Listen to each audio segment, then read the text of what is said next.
Welcome to Abhinav Bharat. నేను Arvind. Tamil Nadu assembly ఎన్నికలు ముంచుకొస్తున్న వేళ ముఖ్యమంత్రి ఎంకే స్టాలిన్ రాష్ట్రంలోని మహిళలకైతే శుభవార్త చెప్పారు. అయితే కలైంగర్ మగలీర్ ఉరుమై తొగై తిట్టం అనే పథకం ద్వారా రాష్ట్రంలోని 1.31 కోట్ల మంది మహిళలకు ఒక్కొక్కరికి 5,000 రూపాయలు చొప్పున వారి ఖాతాల్లో జమ చేసినట్టు తెలిపారు. దీనికి సంబంధించి కూడా ఆయన సోషల్ మాధ్యమాల్లో ఒక వీడియోను కూడా షేర్ చేసుకున్నారు. దాన్ని కూడా ఒకసారి చూసే ప్రయత్నం చేద్దాం. வணக்கம். ரொம்ப முக்கியமான விஷயத்துக்கு தான் இந்த வீடியோ. இன்னைக்கு காலையில் நம்ம அரசு சார்பில் 5,000 ரூபாய் உங்கள் அக்கௌண்ட்டுக்கு வந்திருக்கோம். எதுக்காக இந்த பணம்? நாங்கள் ஆட்சி பொறுப்பேற்றப்போ கொரோனா உச்சத்தில் இருந்துச்சு. அதை சமாளித்து மக்களின் உயிரை காத்தது மட்டும் இல்லை, அவங்க வாழ்வாதாரத்தை காக்க 4,000 ரூபாய் நிவாரண தொகையையும் வழங்கணும். சென்ற ஆட்சி விட்டுட்டு போன கடுமையான நிதி நெருக்கடியை சமாளித்து ஆட்சிக்கு வந்ததுமே பல திட்டங்களை நிறைவேற்றணும். நம்ம ஆட்சிக்கு வர்றதுக்கு முன்னே மாதம் 1,000 ரூபாய் உரிமை தொகை வழங்கப்படும்னு அறிவித்தேன். அப்போ இது சாத்தியமே இல்லைன்னு சிலர் சொன்னாங்க. ஆனாலும் நிதி நெருக்கடியை சமாளித்து ஒன்றிய அரசினுடைய ஓரவஞ்சனையை மீறி கடந்த 2023ஆம் ஆண்டு செப்டம்பர் மாதம் முதல் கலைஞர் மகளிர் உரிமை திட்டத்தை வெற்றிகரமாக செயல்படுத்திட்டு வரோம். முதல்ல 1,13,00,000 மகளிருக்கு பயனளிச்ச இந்த திட்டம் அண்மையில் அது விரிவுபடுத்தப்பட்டு இப்போ 1,31,00,000 குடும்ப தலைவிகள் பயன்பெற்று வராங்க.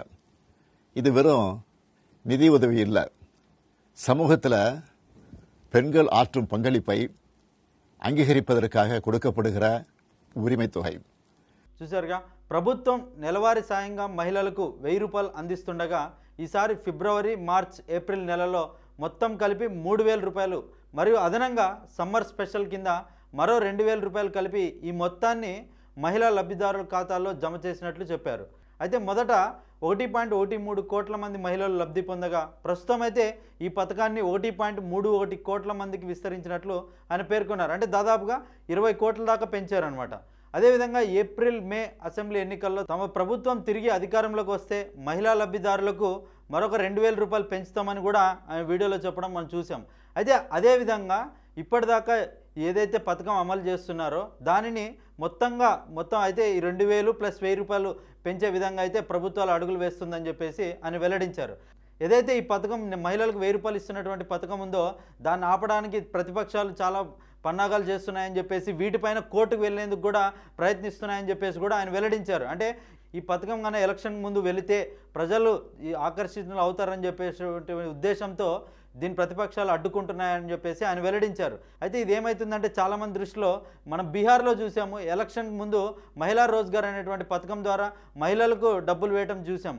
అదే రకంగా ఇప్పుడు స్టాలిన్ ప్రభుత్వం కూడా మహిళా ఓటర్లను ఆకర్షితులు చేసే విధంగా ఈ యొక్క పథకం అమలు చేస్తుందంటూ కూడా ప్రతిపక్షాలు వాదిస్తున్నాయి. ఎందుకంటే చాలామంది రాజకీయ పార్టీలు చూసాము, చాలా ఎన్నికలకు ముందు కూడా అప్పటిదాకా ప్రభుత్వాలు ఎటువంటి కొన్ని పథకాలు అమలు చేయకపోయినా కూడా కరెక్ట్గా ఎలక్షన్ ముందు అమలు చేస్తాయనేటువంటి విషయం చాలామంది విశ్లేషకులు ఆరోపణ చేస్తున్నారు. ఎందుకంటే ఓటర్లను ఆకట్టుకోవడానికి ఇదొక స్ట్రాటజీ కింద అమలు చేస్తున్నట్టుగా కూడా చాలామంది విశ్లేషకులు ఆరోపిస్తున్నారు. ఎందుకంటే మనం చూసాము, ఒక బీహారే కాదు, తర్వాత ఆంధ్రప్రదేశ్లో కానీ తెలంగాణలో కానీ ఇతర రాష్ట్రాల్లో కేంద్రం కూడా ఇదే స్ట్రాటజీని అవలంబిస్తున్నట్లుగా కూడా తెలుస్తోంది. ఎందుకంటే చాలా రాష్ట్రాల్లో ఎన్నికలు వస్తున్నప్పుడే కేంద్ర ప్రభుత్వ పథకాలు కూడా అమలు చేయడం కూడా మనం చాలా చూసాం.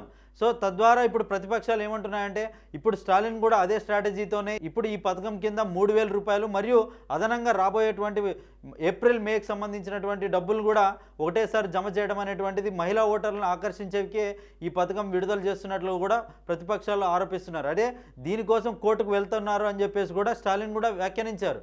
అంటే ఏదేమైనప్పటికీ కూడా తమిళనాడు రాజకీయాలు అయితే ఒక రకంగా వేడెక్కాయని అనుకోవచ్చు. ఎందుకంటే విజయ్ రాకతో ప్రతి సవాళ్ళు అయితే చాలా జరుగుతూ ఉన్నాయి. తద్వారా అంటే సర్వేలు కూడా విజయ్కి అనుకూలంగా రావటం, అంటే తన కింగ్ మేకర్ అవుతారు అన్నటువంటి ఏదైతే లోయాలా కాలేజ్ చేసినటువంటి సర్వే ఉందో అది వచ్చినప్పటి నుంచి కూడా ఇక్కడ కొంచెం ఒక రకంగా స్టాలిన్ కూడా విజయ్ ప్రతిపక్షంగా భావించే విధంగా కనిపిస్తూ ఉన్నట్లు కూడా చాలామంది విశ్లేషకులు భావిస్తున్నారు. ఎందుకంటే సర్వేలు కూడా ఎక్కువ విజయ్ని రెండో స్థానంలో పెట్టడం, అదేవిధంగా విజయ్కి ఎక్కువ యూత్ ఆకర్షణీయంగా ఉండడం, ఇవన్నీ కూడా స్టాలిన్కి ఇప్పుడున్నటువంటి ప్రభుత్వానికి ఒక రకంగా భయాన్ని ఇస్తుందని చెప్పేసి చాలామంది రాజకీయ విశ్లేషకులు చెప్తున్నటువంటి మాట. అంటే ఏదైతే విజయ్ ఉన్నారో ఇప్పుడు ఏదైతే అన్నా డిఎంకే పెద్ద బలంగా లేదని చెప్పేసి బీజేపీ కూడా అంత ప్రభావం చూపించట్లేదని చెప్పేసి విజయ్కే ఎక్కువ అవకాశాలు ఉన్నాయని చెప్పేసి కూడా ఆలోచిస్తున్నారు. ఒకవేళ ఇప్పుడు తాజాగా మనం చూసాము చిన్నమ్మగా తమిళనాడు రాజకీయాల్లో చిన్నమ్మగా చూసేటువంటి శశికళ కూడా ఇప్పుడు తాజాగా ఆమె కూడా ఎన్నికల బరిలోకి వస్తున్నట్లుగా కూడా ఆమె వెల్లడించారు. రేపు 24వ తేదీన కూడా ఆమె ఒక సభ పెట్టనున్నారు. అక్కడ ఆమె రాజకీయ రీఎంట్రీ గురించి కూడా ఆమె రాజకీయ రీఎంట్రీ గురించి కూడా ఆమె విడుదల చేసే ఛాన్సెస్ ఉన్నాయి. అదేవిధంగా ఆమె సొంత పార్టీ పెడతారా లేకుంటే తనకు సంబంధించినటువంటి పార్టీల్లో బలం చేకూరుస్తారా అనేటువంటిది అయితే ఇంకా తెలియాల్సింది. అయితే ఇవన్నిటిని కూడా చేకూరిస్తే కూడా ఒకవేళ ఓట్లు చీరి ఇప్పుడున్నటువంటి స్టాలిన్ గవర్నమెంట్కి ఏమైనా ఎఫెక్ట్ పడుతుందా అనేటువంటి చర్చలు కూడా జరుగుతూ ఉన్నాయి. ఎందుకంటేనంటే విజయ్ వచ్చిన తర్వాత విజయ్ 2వ స్థానంలోకి వచ్చారంటే యువత ఓట్లు అయితే ఖచ్చితంగా చీలుతాయని చెప్పేసి అక్కడ ఉన్నటువంటి ప్రజలు భావిస్తున్నారు.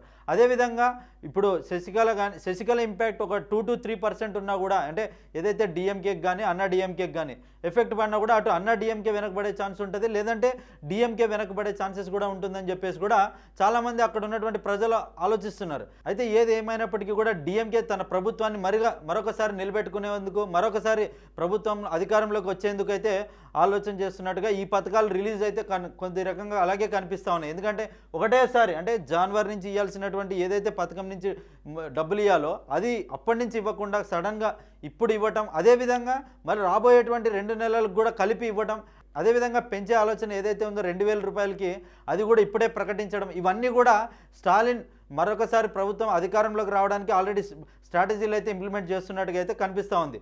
అయితే ఏదేమైనప్పటికీ ఓటర్లు ఎవరిపై మగ్గు చూపిస్తారనేటువంటి విషయాన్ని ఎలక్షన్స్ వరకు అయితే వేచి చూడాల్సిన అవసరం ఉంది. అయితే దీనిపై మీ అభిప్రాయాన్ని కమెంట్ రూపంలో తెలియజేయండి.